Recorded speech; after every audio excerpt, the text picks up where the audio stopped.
नमस्कार, morning news India में आप सभी का स्वागत है। मैं हूं पूनम राठौड़।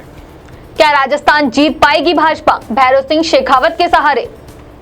कर्नाटक में चुनाव हारने के बाद अब भाजपा का पूरा ध्यान राजस्थान पर है। भाजपा राजस्थान में सत्ता में आने के लिए हर संभव प्रयास करती हुई नजर आ रही है। अब सवाल ये उठता है कि चुनाव से ठीक पहले ही भाजपा को शेखावत क्यों याद आ रहे?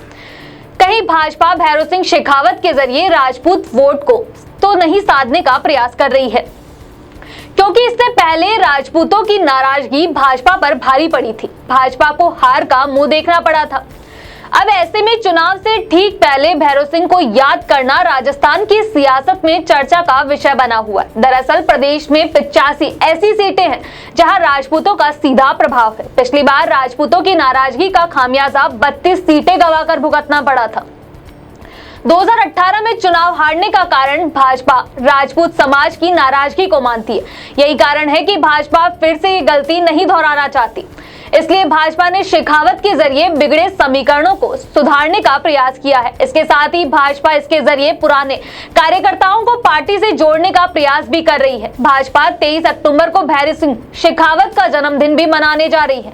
इससे पहले भाजपा शेखावत के जन्म दिवस को जन्म शताब्दी वर्ष के रूप में मनाकर वोट अपने पक्ष में करने का प्रयास करेगी। पूर्व केंद्रीय मंत्री का टिकट काटना पड़ा था भारी।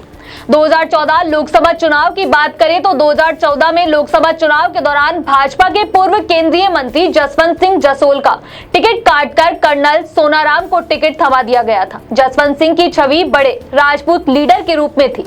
ऐसे में उन्हें पार्टी का नजरअंदाज करना राजपूत समाज को रास नहीं आया। पार्टी से नाराज जसवंत सिंह ने निर्दलीय चुनाव लड़ा, लेकिन वह हार गए, पर राजपूत समाज का दिल जीत गए। 2018 में जसवंत सिंह के पुत्र मानवेंद्र सिंह कांग्रेस से टिकट लेकर मैदान में उतरे, लेकिन वसुंधरा के सामने मानवेंद्र को हार का मुंह देखना पड़ा।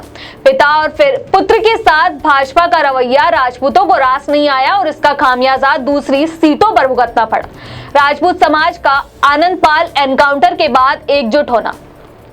गैंगस्टर आनंदपाल की 24 जून 2017 को पुलिस एनकाउंटर में मौत हो गई, जिसके बाद राजपूत समाज सड़कों पर आ गया और भाजपा नेताओं पर आरोप भी लगाए। इस मुद्दे को लेकर लगातार इस मुद्दे ने तुल पकड़ा और बड़ी संख्या में राजपूत समाज सड़कों पर उतर गए और समाज सांवरदा में एकत्रित हो गया। इस दौरान हुई हिंसा को लेकर राजपूत समाज के नेताओं की जांच शुरू कर दी गई।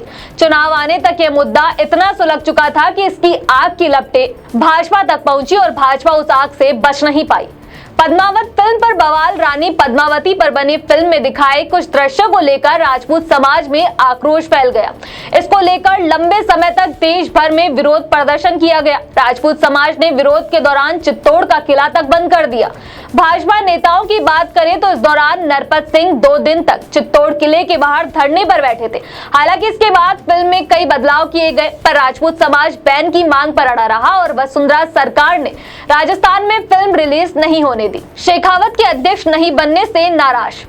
भाजपा द्वारा जोधपुर सांसद गजेंद्र सिंह शेखावत को प्रदेश अध्यक्ष की कमान नहीं सौंपने पर राजपूत समाज में नाराजगी बढ़ गई। शेखावत को राजस्थान की कमान सौंपी जानी थी, लेकिन नेताओं के विरोध के कारण शेखावत अध्यक्ष नहीं बन पाए, जिसके चलते राजपूत समाज के साथ क्षत्रिय युवक संघ खुलकर भाजपा के विरोध में सामने आया।